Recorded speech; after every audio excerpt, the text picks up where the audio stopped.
Do you know the situation? You have that text that has just been burning in your inbox and you want to get back to it, but you cannot. For some reason, there is this invisible wall that is keeping you replying to this dear person. We're going to look at this today, and we're going to look at some of the functions behind this, what is keeping you from getting back to your dear friend, and what we can do about it as well. Let's get into it. So, what exactly am I talking about? Obviously, we're talking about written communication. You've gotten a text from, we're going to say, your best friend in the world. And internally, your brain is almost exploding because you want to get back to this dear friend, and you still haven't even opened it. You can't bring yourself to open it. And internally, as the days go on, the weeks, the months even go on, so build the accusations that you hurl at yourself. This person's going to hate me. I'm useless. I can't even do it. I can't even get back to a simple text. And these just get worse and worse and worse as you go on. And to the outside world, it seems like, what is this person doing? Why can't they get back to a text? However, there's a lot more going on here, and I'm going to introduce ADHD. ADHD has entered the chat. Right?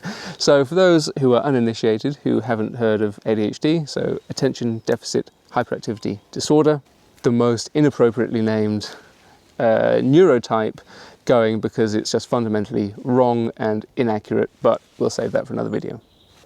ADHD, I'm going to introduce three players here, which are a part of what might be going on for you, if this is you, or if you recognize this in someone that you know. You're used to waiting a month for them to get back to you. This might be the answer behind it all. So ADHD is actually super complex. And I'm going to introduce just 3 parts of ADHD, 3 parts of the ADHD experience, which can hopefully shed some light on what's going on here. Maybe it helps you introduce. Maybe this helps you understand yourself more. Maybe it helps you understand your loved ones more. That's what we hope. Okay, so I'm going to start with this sort of real lifelong context that people with ADHD experience. So by the time you hit puberty, I hear different stage markers for this, but most often I hear puberty. So most often, by the time you've hit puberty, if you are an ADHD individual, whether you're diagnosed or not, you probably will have had 20,000 more pieces of negative feedback compared to Joe Blogg's neurotypical. And 20,000 is a lot. I did the maths, and it works up to around 3 a day more. So that's on top of whatever the neurotypical number is. So that's a hell of a lot. Whatever that is, it's 4, 5 a day. That's a great deal. And that plays into the second player here. We'd have to do a lot of unpicking, but I think they work very much in sort of an unholy union. Because you can imagine that someone who's had 20,000 extra pieces of negative feedback, by the time they hit puberty, is already going to be predisposed to maybe being, I'm going to say sensitive. I'm going to take any sort of judgment out of that, but like sensitive, open, whether they want to be or not, to the fact that people are going to criticize them. They're susceptible to that. On top of that, you have something which is a very common part of ADHD, but it can exist on its own. You can not be an ADHD person and still have RSD. So that's rejection sensitive dysphoria. Now, we're not just talking about rejection here. It's a whole bunch of things which can be perceived as rejection, whether that's an outright rejection, it can be criticism, it can be as something as simple as your best friend has, on one message, not sent you as many emojis or heart symbols as they usually would have done. And let's face it, this could just be they're running for a train, they're They're doing something else. Maybe they're being naughty and they're texting whilst they're driving, and they don't want to do extra looking at their phone. But you get that emojiless text and you think, oh my God, they hate me. They hate me. I've done something. This is what it is. Okay? And it's just the end of the world. And you are just so ready to jump to that. You're so ready to jump to, oh, well, this is all my fault. Everyone hates me. I can't stand it. And this is not just, if you're watching this and you, and I'm explaining something totally new to you, you haven't experienced this, then you're probably thinking, okay, well, everyone gets rejected sometimes. It's not the worst thing in the world. I don't want to do it every Saturday, but it's not the worst thing in the world. This is rejection sensitivity of another order.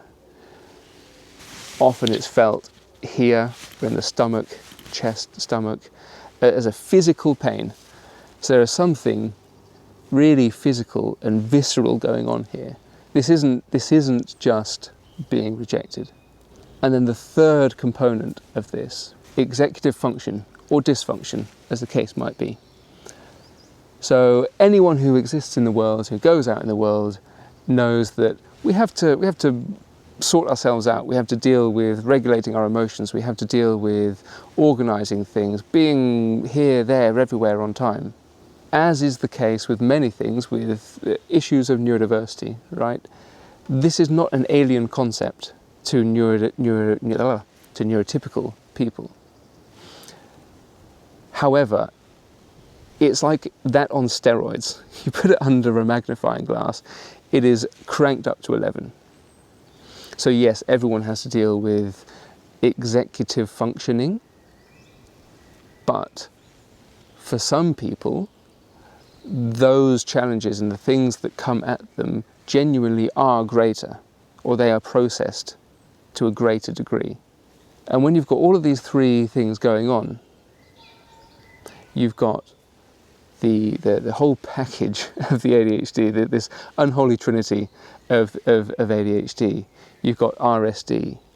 You've got this sort of cultural, contextual predisposition to feeling bad about yourself, believing that you're a bad person. And then you've got executive functioning, which is a whole topic which we can go into in a different video. But executive functioning covers so much, from starting, finishing, completing, maintaining tasks. If you experience difficulties with that, then that will really bring you up to your total limit very quickly. So I work with a lot of clients now around issues of neurodiversity, and not just, but predominantly with this. And something that I notice is that it's through issues around trying just to get back to someone. And again, we're taking out the possibility of this is someone you don't want to get back to. When I'm talking about this all the time, I'm thinking this is your best friend, right? What is the problem? Based on what we've just talked about, one thing that I notice and have come really strongly to believe is that the potential for rejection lurks around every corner. So you could believe that probably this text isn't going to be your best friend absolutely cursing you out and saying that they absolutely hate you. They could have included fewer emojis. They could be a little bit less judicious in their choice of language. And that sends you into tailspins.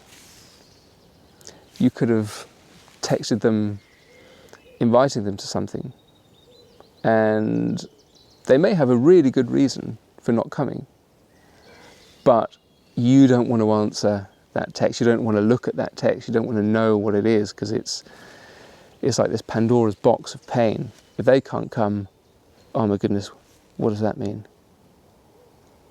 Does it just mean my kid's got a football match? Or does it mean that they hate me? So this really can be lurking around every corner. And the second part of this, executive functioning, dysfunctioning, Again, if you're watching this as someone who's sort of on the outside, if you will, who is neurotypical and not experienced this, then you're going to have to stay with me. I think you're going to have to give me a bit of the benefit of the doubt, because I'm not blowing this out of proportion when I tell you that actually sometimes answering a text or reading a text just feels like too much. I know that I've got texts in my phone now that I have not gotten back to, and some of them I've just written off. I know it's just not going to happen because it's been 2 months. There is something about opening that text and having to get back to someone when you've got all the rest of life going on around you and that demands your attention. Sometimes you just can't do it. Sometimes you can't do it, and there are the various parts of executive function, dysfunction, that come into that. The task initiation part of it, the emotional regulation part of it as well. So it is coming at you from like a couple of different directions at least. So what do we do about this? I've told you about what's going on. Maybe some of you know what I'm talking about. Hopefully some of you are still watching and thinking, come on, tell me more. What is this like? What is the solution to this? This is a divisive one. I know not everyone is an AI fan, but I kind of am. And I hear a dog coming. Hello? Hello? Hello, lovely dog. Oh, okay, so dog attack over. So what do we do about this? What do we do about this? AI is where I got cut off. It's a contentious one. I know some people like it, some people hate it.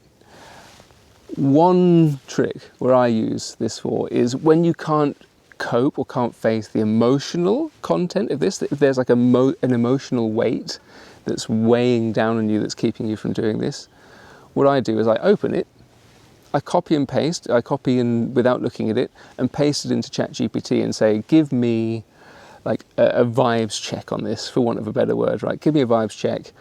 Is there anything time critical? Usually that sort of snaps me out of my stupor.